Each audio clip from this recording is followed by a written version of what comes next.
The corner store is quiet. Too quiet for a Tuesday afternoon in South Loop, Chicago. Suddenly, a loud crack splits the air. Officer Darren Keene shoves Emilio Ortega, the 62-year-old shop owner, face first into the freezer door. The impact shakes the metal frame, knocks over a stacked shelf of paper towels, and draws a sharp gasp from a teenage customer near the back. "You think you're smarter than the rest? No one says no to me," Keene growls.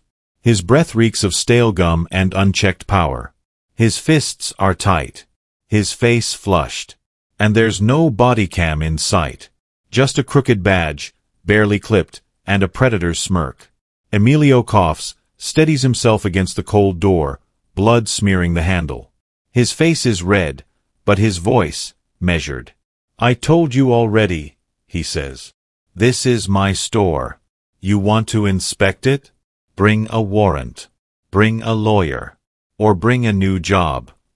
Keene snarls like a man unaccustomed to resistance. From aisle 3, Jason Statham watches silently. Wearing a faded hoodie, worn jeans, and old sneakers, he had ducked into the store just to grab a bottle of water after a quiet charity appearance. No entourage. No attention. But now, his eyes are locked. Keene steps back and kicks over Emilio's dolly cart, the one he uses every day to move crates. Metal bends. Plastic cracks. Emilio flinches. "You'll pay one way or another, old man," Keene snaps, drawing a baton from his belt, twirling it like a promise. Jason's fingers flex around the bottle. His breathing slows. Then, he sets the water down on the shelf beside him. His stance shifts. His eyes, razor sharp now, calculating. The storm is about to meet its correction. Some men wear a badge to serve. Others wear it to shield who they really are. Before we proceed, like and subscribe to catch Jason Statham's epic face-off with Corrupt Cop and comment where you're watching from today. The store sits tucked between a laundromat and a bus stop on a quiet block in Chicago's South Loop, a humble, independent grocery run by a man who still believes community matters. Inside, the walls are decorated with faded posters of local soccer teams, signed by kids who now visit only when they bring their own children. Fluorescent lights flicker overhead, casting a stuttering glow on the well-worn tile. A couple of humming freezers line the back wall, stocked with sodas, ice cream, and frozen dumplings. The aisles are narrow, the air faintly smells of dried herbs and motor oil. Emilio still fixes his own delivery dolly every weekend. But today, there's a tension vibrating in the air that does not belong here. Officer Darren Keene stands at 6 feet 2 inches, thick-bodied, mid-40s, with buzzed gray-blonde hair and a jaw like a concrete block. His uniform is unbuttoned at the top, a chewed-up toothpick riding the corner of his mouth like a fuse. The badge on his chest is crooked, literally and metaphorically. Ask anyone within a 10-block radius, and they'll tell you the truth. Keene isn't a cop. He's a collector. He runs a compliance enforcement racket with 2 other officers from the 11th Precinct. They target corner stores, small mechanics, bakeries, anyone without corporate lawyers. $500 a month buys silence. Those who pay get to operate. Those who do not, they get random inspections, late-night vandalism, citations that vanish only after signatures on blank checks. Keene's bodycam is always out for maintenance. The logbook is spotless. His reputation? Untouchable, at least by the system. Until now. Emilio Ortega is a 62-year-old retired welder who opened this store 8 years ago after his wife passed. Since then, he's poured every penny and every heartbeat into making it feel like something more than just another grocery stop. He's the kind of man who still tapes neighborhood flyers in the window and remembers the names of every grandkid who walks in with a dollar bill and a craving for sour candy. But he's also proud.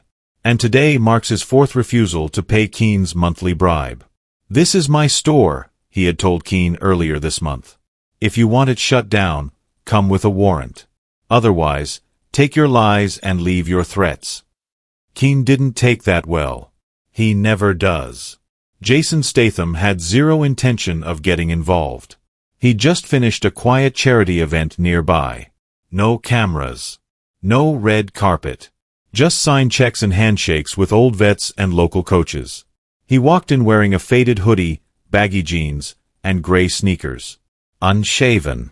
Head down. Trying to stay invisible.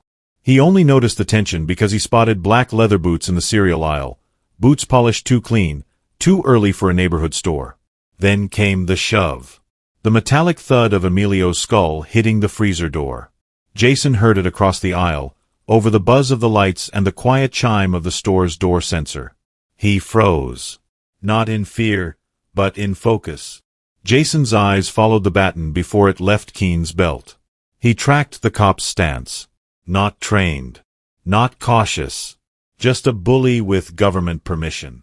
Then he looked at Emilio, who, despite the blood on his lip, still stood straight. Still stared Keene down. That was enough. Jason set the bottle of water back on the shelf. One foot slid half an inch forward. His stance shifted, chin dipped slightly, and his hands? Open, loose, ready. This was no longer about water.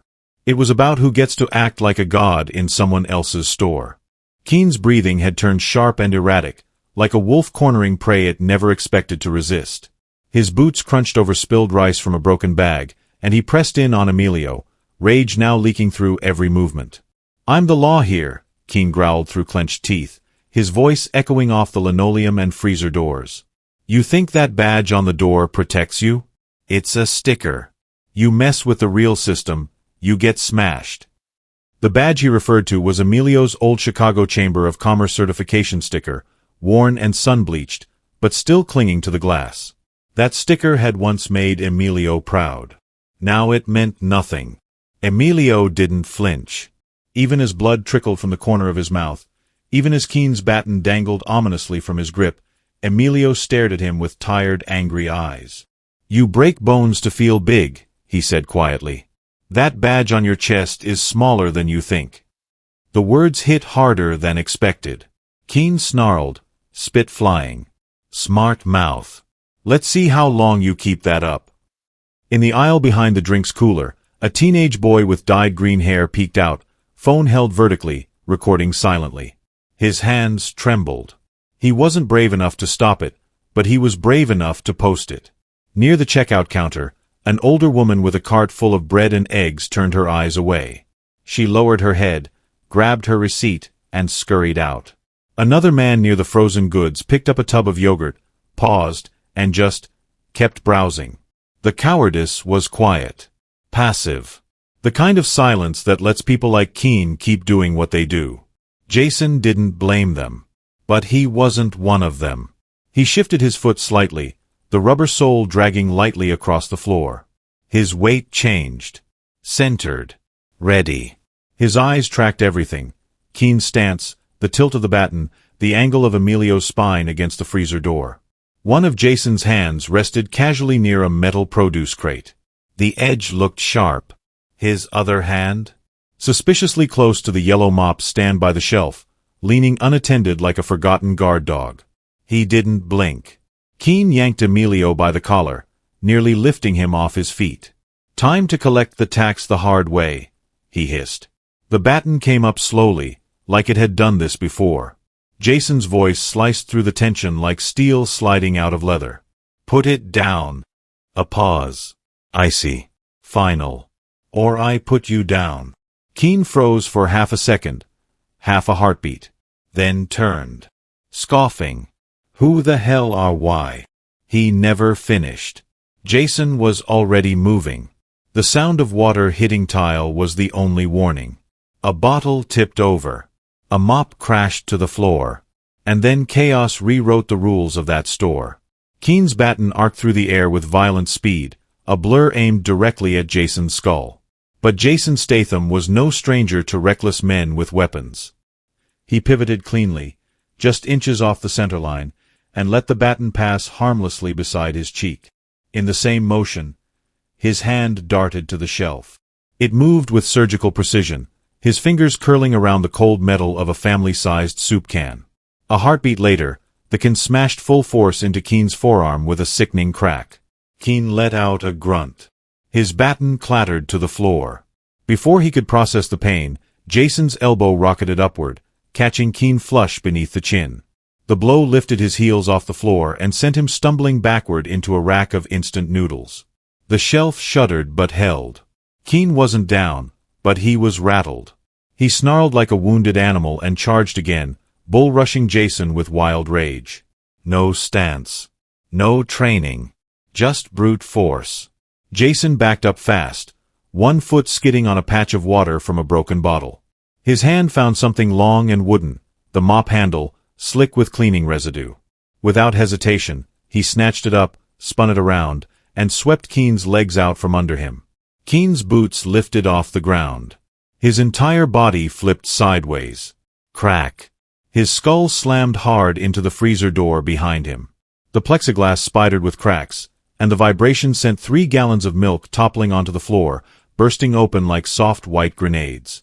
Jason didn't let him recover. He reversed his grip on the mop handle and rammed the butt end into Keene's ribs, twice. Then, fluid and fast, he looped the shaft across Keene's chest and choked him against the deli counter, using his own weight as leverage. Keene's boots scrambled on the floor, his hands clawing at the pole digging into his neck. "Stay down," Jason hissed, his voice as cold as the freezer behind them. But Keene was too stupid to quit. He elbowed backward, broke free with a wild twist, and swung a punch, sloppy, off balance, but aimed at Jason's head. Jason ducked it clean. In the same fluid motion, he kicked a 20-pound bag of rice from the floor into Keene's shin. The sack struck solid bone. Keene howled in pain and crumpled sideways, one hand clutching his leg. Jason's eyes flicked upward. The metal milk crate sitting above the counter, light but sturdy. He grabbed it with one hand, cocked it like a hammer, and slammed it down across Keene's upper back. The crate bent with the impact. Keene collapsed forward onto his hands, wheezing hard. His breath came in ragged bursts. Customers behind the aisles gasped. The teen with the phone was still filming, his jaw open. Jason dropped the crate beside Keene's sprawled body and exhaled once, slow. The real punishment hadn't even started. Keene let out a guttural growl and bit down hard on Jason's shoulder, desperate and unhinged. Jason grunted but did not retreat. He swung his elbow back with controlled fury, cracking Keene across the temple. But Keene was heavy, wild, still throwing punches even as his balance failed. One haymaker sliced just past Jason's jaw. The second, wider and sloppier, came barreling in. Jason ducked low. His boots skidded on the slick puddle of milk across the linoleum floor, his body pitched forward from the momentum. But he used it. Jason's left shoulder smashed directly into Keene's ribs, turning what looked like a slip into a calculated human battering ram. The force knocked the wind out of the corrupt cop. His back slammed into the candy rack, sending chocolate bars and gum packets flying like confetti. A Snickers bar landed on Keene's chest. Jason stood over him, breathing steady now. No wasted movement. Every breath was a countdown. Keene tried one last swing. Desperate. Blind. Jason caught the arm clean and twisted it into a lock, stepping around like a machine rewinding its kill sequence. With one brutal yank, he tore the badge chain from Keene's chest. The badge hit the floor with a metallic clink.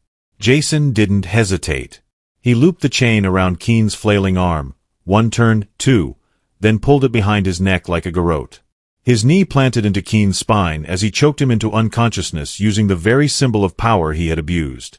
Keene gasped, flailed, clawed the air. Jason leaned down, his voice like steel scraping glass. "You wore that badge like a weapon. Now feel what justice really means." Keene's hands dropped. His eyes rolled back. Jason released the chain.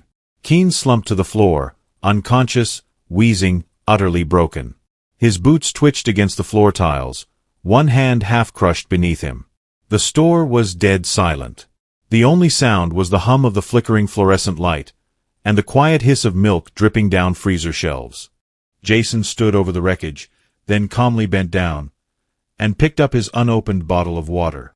He unscrewed the cap, took a single sip. Justice, delivered cold. The silence inside the store was thick, punched out of the air like it had been knocked breathless.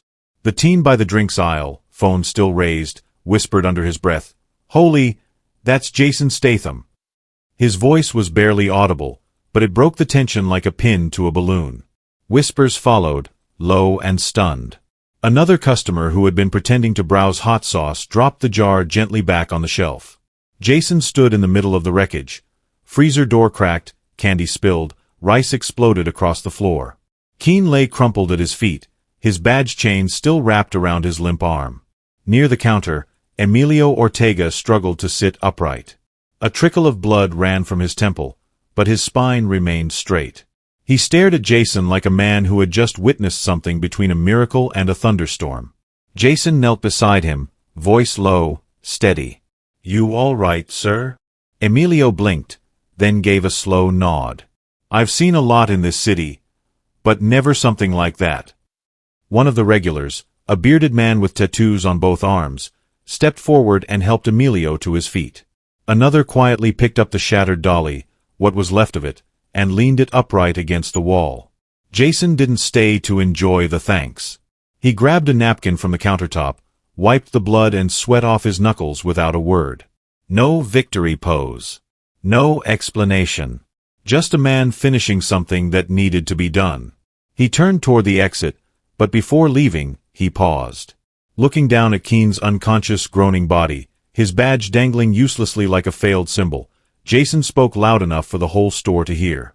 "You weren't just stealing money. You were stealing dignity."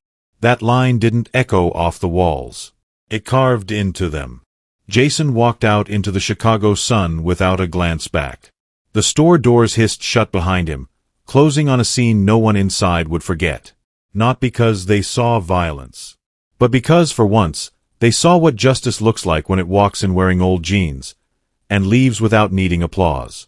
By the time the evening sun dipped behind the skyline, the grainy vertical clip had already circled the globe.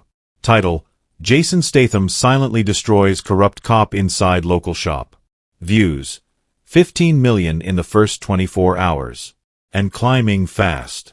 The video, shaky but unmistakable, captured everything. The shove into the freezer. The soup can strike. The mop handle choke. The final whisper over the unconscious cop's body. None of it was exaggerated. If anything, it looked too precise to be real. The hashtags took off like wildfire. Hashtag justice served. Hashtag Jason versus corruption. Hashtag badgebreaker. Hashtag soup can slam. Clips began surfacing with breakdowns. Frame-by-frame analyses. Martial artists praised the technique. Legal commentators weighed in on the ethics. But the comment section? That was a war zone of admiration. He didn't break the law, he corrected it. This man just cleaned up a whole precinct with one choke. That soup can. Deadlier than most MMA fighters. Jason Statham just became the auditor of justice. This is why we don't need capes. We need men like that. One viral meme showed Jason mid-swing with a can, labeled simply, "Government Accountability." And the can. Aisle 4. News outlets picked it up almost immediately. Local stations aired security footage. National cable ran it on a loop. The New York Times dropped a fiery editorial titled, "What Happens When Justice Isn't Wearing a Badge?" Legal experts debated whether Jason's actions were justified. But the public had already made its verdict. The Chicago Police Department was forced to respond under mounting pressure. Their statement came stiff and formal. Officer Darren Keene has been placed on immediate suspension pending full internal investigation. They also added, "No charges will be filed against Mr. Jason Statham." Witness testimonies and security footage confirmed that he acted in defense of another civilian. That only made the clip go more viral. In the court of public opinion, this was not just a fight. It was a reckoning. Jason never released a statement. He never posted a word. He did not have to. The world had already written the legend for him. The next morning, long before most of the city stirred, Emilio unlocked the front gate of his shop with a quiet click. The bruises still throbbed along his ribs, and his lip was split from the night before. But his spine, straighter than ever. He stepped out onto the sidewalk to sweep the front step. Routine, calming. But today, something was already waiting for him. There, standing against the wall like an old friend, was his dolly cart. Not the same one crushed under a cop's boot the day before. This one had been welded back together, sturdier than ever. The wheels turned smooth. The base reinforced with fresh metal. Someone had taken the time to fix it. Emilio knelt beside it, inspecting the repair. His hand ran over the handle, until he stopped cold. Zip-tied to the grip was a police badge. Keene's badge. No note. No card. No signature. Just the cold steel of accountability left exactly where it needed to be. Emilio stared at it for a long moment, then gave a quiet, knowing smile. Across town, in a dim precinct surveillance room, something entirely different was brewing. A large monitor played grainy footage, frame frozen on a brutal moment. Jason Statham, caught mid-throw, hurling Keene into a wall of cereal boxes. The timestamp blinked. A slow zoom tightened in on Jason's face. Hoodie, sharp jawline, controlled rage. Behind the operator, another officer stepped into frame. Late 30s. Tactical vest still on. Arms crossed. He pointed to the screen. "That's him," he said flatly. "The one who took down Keene." The room fell silent. The footage looped back. Outside the window, Chicago buzzed on. The final line played like a whisper in the mind of every viewer, narrator calm and quiet. He didn't fight for revenge. He fought for silence, the kind that follows real justice.